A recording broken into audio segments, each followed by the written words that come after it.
You really have hit the highlights, Tom. Welcome to the show. How are you doing at the moment? Yeah, good. Obviously, pretty busy and getting back into the swing of things. Sort of winter travel's done and very nearly over anyway, should I say. Obviously, next weekend's Hong Kong, but yeah, nice to be sort of settled back here and trying to get going. Yeah, well, you sort of talk about the winter travel. I mean, let's start with that.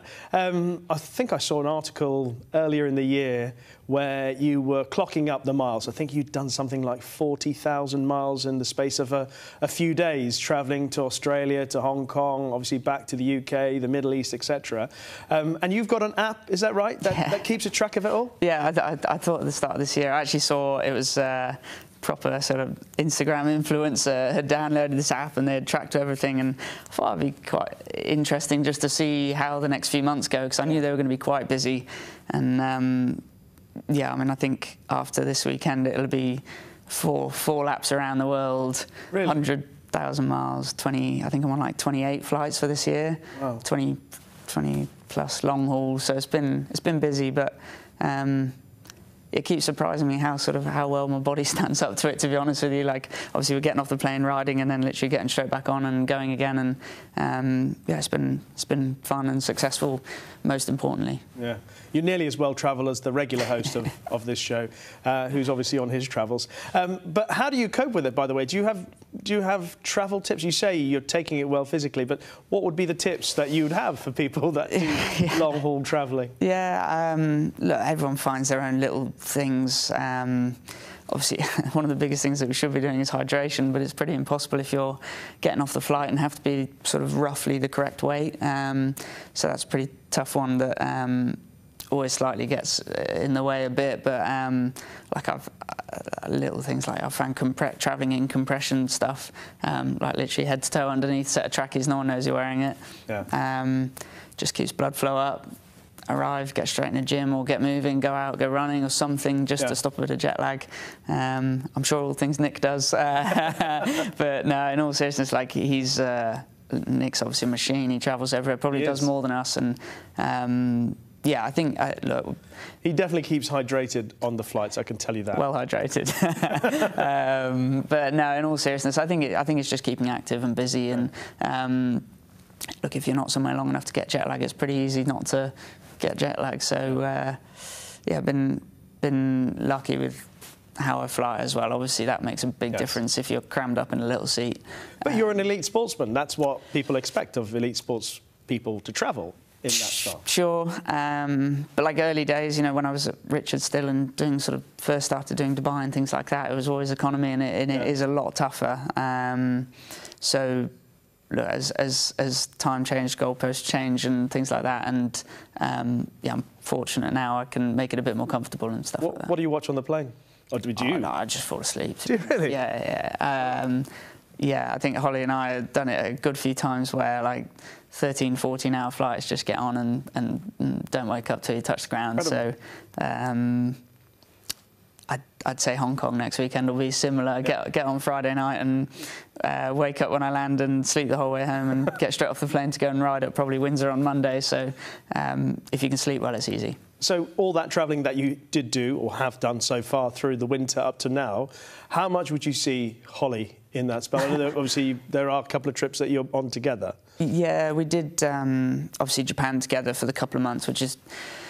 Like we both enjoy riding in Japan, and it's an incredible spot to be and to experience. But it is actually quite nice that we actually get to feel a little bit normal for a few days of the week. You know, you ride Saturday, Sunday, and although those days are super busy and intense and tough weight-wise for me personally, but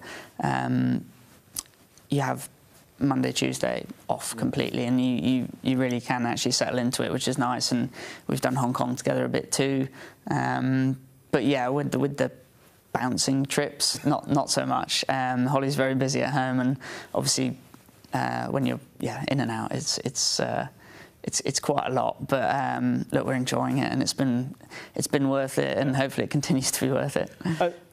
Most people who have relationships where they are sharing the house regularly, you know, they have those conversations about responsibilities, who does what.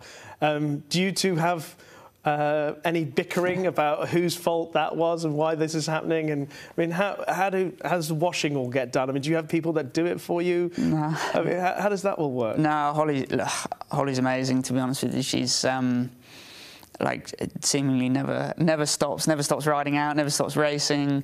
Yeah, she's gets the house done.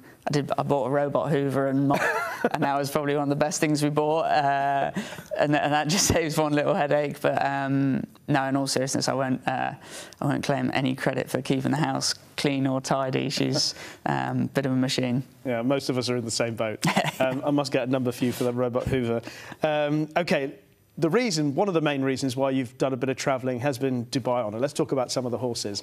It's just the most remarkable horse, and brilliant work from you, William, and the team to get him to... Well, he's nearly won £5 million in prize money. And obviously, the majority of that has come from Australia. Yeah, it's been staggering, and I think that's been a big thing William's done the last couple of years. He's just found the right horses to do it. Obviously, a day before him, and this year was it was an interesting one this year because we took a different path. We went Tancred, Queen Elizabeth, just being older.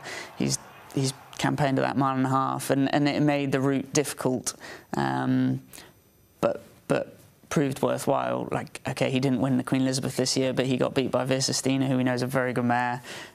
He still picked up an insane amount of prize money for finishing second, and won his Group 1 in the Tancred at the 1.5 miles. So came back home, and now he's off to Hong Kong. Like, it's amazing, and you know, having someone like Izzy who knows the horse very well is a big help. And obviously the last few years she's been great doing the travelling, and she's learnt the process. And like, I think it's amazing the time and effort, and just the team, the full team never misses a beat. Everything's flat out on WhatsApp when these horses are travelling, and they make it look very, very easy on the outside, but there's so much going on. And look, I think as a jockey, when you're sort of involved with those trips, it makes you really appreciate how much work's going in, and to be honest, makes you want to perform to an even higher level because you know how much everyone else has put in. Yeah, that's a fair point. I mean, Dubai Honour, obviously, a day did it before. What is it about those horses that, you know, William identifies with, that thinks, yeah, they can handle the travelling and perform to that ability that we know that they have when they go on their travels? Yeah, sure. I think that primarily they have to have the ability. Like, you know, undoubtedly you can't compete in Group 1s unless you're a Group 1 horse. But I think temperament is the biggest thing, and soundness. No coincidence that both horses are geldings. Makes it a hell of a lot easier. Takes away a few of the uncontrollable factors. But I do just think temperament is the biggest thing when it comes to taking the trip, the travel, the difference in training. You know, they have to train by themselves a lot and things like that. And you know, both the day of Dubai Honour and a few of the others we've taken down there too. You know, the majority that have gone down have won. That one-to-one sort of time, they're just horses that have thrived off it. So look, they've been carefully selected for the job, and yeah, he's got a pretty good strike rate at choosing the right ones. Absolutely. So Dubai Honour next weekend, next Sunday in Hong Kong. You will have to miss some rides here, though. I mean, that's, I presume, one of the hardest challenges when you start riding at the level that you are at now, is that you do have to make decisions of ones to leave behind as well as the ones to take. Yeah, and look, you definitely go, well, I mean, look, there's people on higher levels than me, like Ryan and things like that. I mean, there's definitely stages where you feel like you're missing more than you're hitting. Like, it's sometimes luck of the draw, like it's how it happens, the choices you make, sometimes right, sometimes wrong. Like I had the one last year with obviously Lake Forest going to Australia, or the 3 big rides at the Breeders' Cup aboard Big Mojo, Big Evs and Port Fortuna, and I chose America thinking Breeders' Cup and missed the Golden Eagle opportunity. So it's an ongoing process of trying to choose what's the right decision, and unless they win, you're wrong. So look, hopefully this weekend I'm following a horse that I've won 3 Group 1s on. I couldn't ditch him this weekend, and it often comes back to what would hurt most. Will I be in Hong Kong if he gets beat, watching the others win? it hurts. But if I was at home getting beat on them here and watching him win over there, that would really, you know, it would have you feeling pretty sick. So, like a no-brainer decision this weekend, but inevitably you miss quite a lot. And we're unlucky with the time difference. Obviously, the Australians can ride Saturday, go there, ride Sunday. We have to miss the Saturday, so unfortunate. Really interesting how the equation plays out in your mind. It's very insightful. Can we talk about a horse that won 3 times at group level last year, once at Group 1 level, but quite brilliant in the Irish Champion Stakes, Economics, who we are expecting big things for this season. Have you even sat on him this year? No, I've seen him though, and he looks, to be honest, he looks as good as ever, if not better. He's obviously he's a big, imposing, physical type, and he looks great. Andrew Tinkler's been doing a lot of the work on him at home and has been really happy with him. And by the sounds of it, it's all systems go Ascot and Prince of Wales. Yeah, and look, hopefully we can get him back into that rude health that he was in Ireland. That was someday. It was incredible. That was someday. When Auguste Rodin came to you, I was lucky enough to be there. When he came to you and he looked as if he was going to put his head in front, which he did, the crowd really got into it. But Economics' response was extraordinary. Yeah, and for an inexperienced horse as well, like I don't think I've ridden a lot of horses that try very hard, and I've been very lucky in that regard, but I don't think I've ever ridden a horse that just felt like no matter how far Auguste Rodin pushed him that day, he just always felt like he was going to stay in front. Like I think we could have gone another furlong and he still would have just kept stretching out. And look, he's got a hell of a lot of class and ability, but just his will to win that day at a point where you'd say Auguste Rodin was much the more experienced horse, much more battle hardened. To respond like that is something pretty rare. Obviously, he bled in the Champion Stakes. Is that something that's been taken care of? Is that something that's in the back of your mind, William's mind? Yeah, I mean, look, it's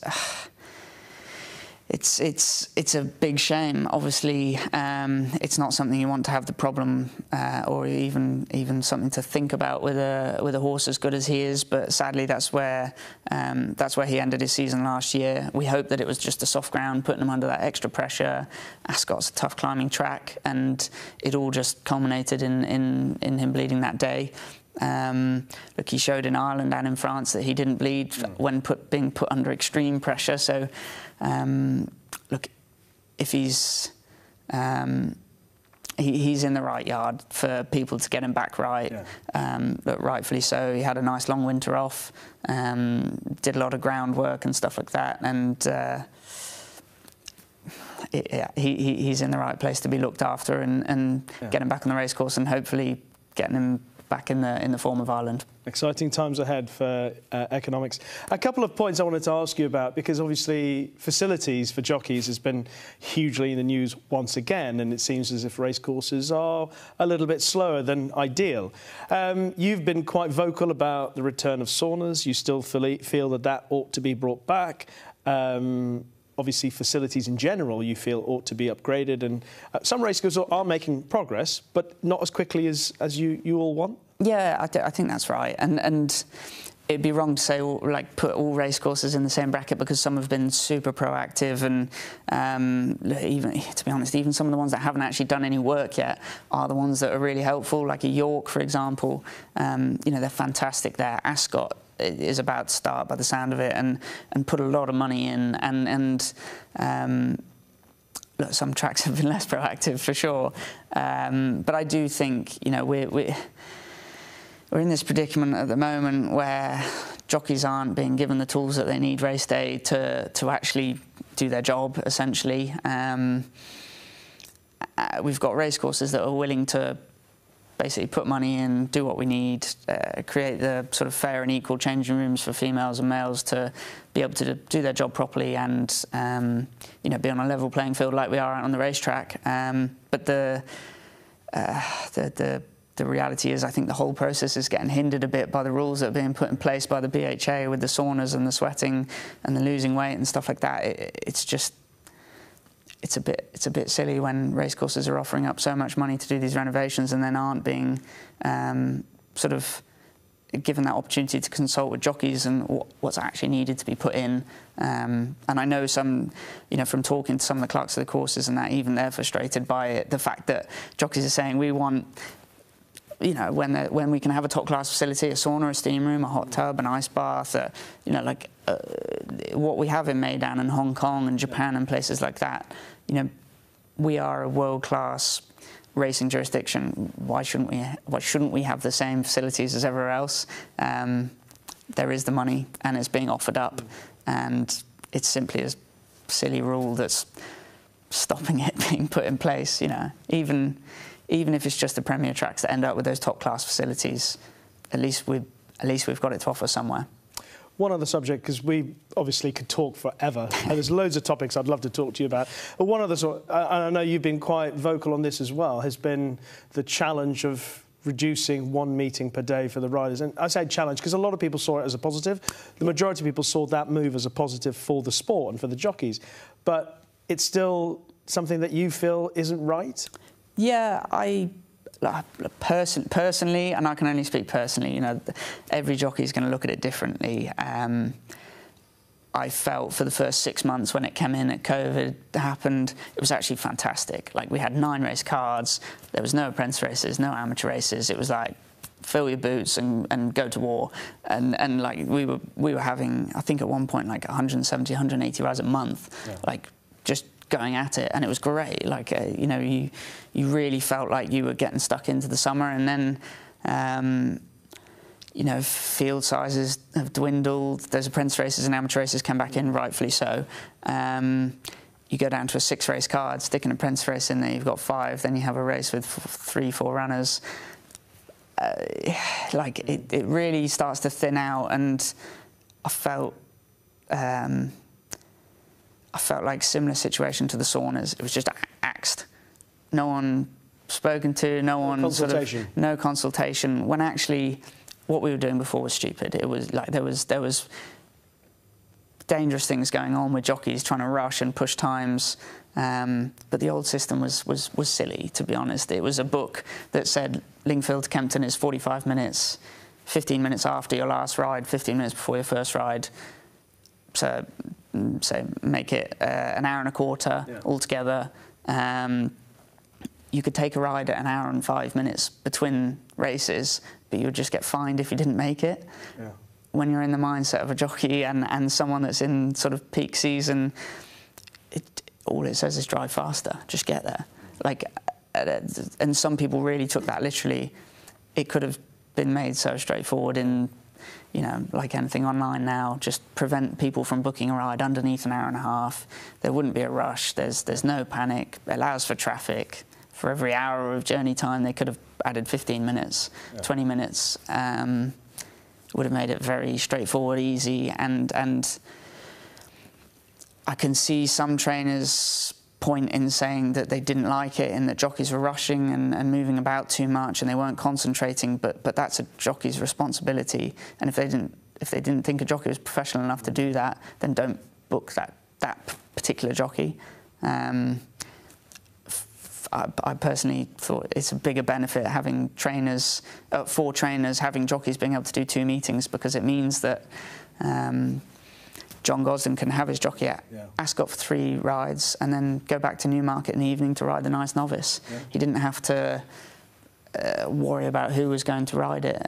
Same for, let's say a William. He can have me ride whatever he wants, wherever he wants, because you can shuffle people around and move around, and it's look, it's the situation we're in, and it's fine. It is what it is. I'm sure in a few years' time, when I'm older and hopefully got a family or whatever, I might only want to do 1 meeting, but you have the choice. And I think we always forget this, is jockeys in England are very quick to say, oh, but I'm made to go. And we're not made to do anything. We choose. Like, you choose your path for that day, and people can try and twist your arm, but like, you can still say no. We're guilty of being people that will probably say yes, but that's fine. Like, that's something to obviously talk about a little bit later on. Last thing on this, because obviously that sort of links into this.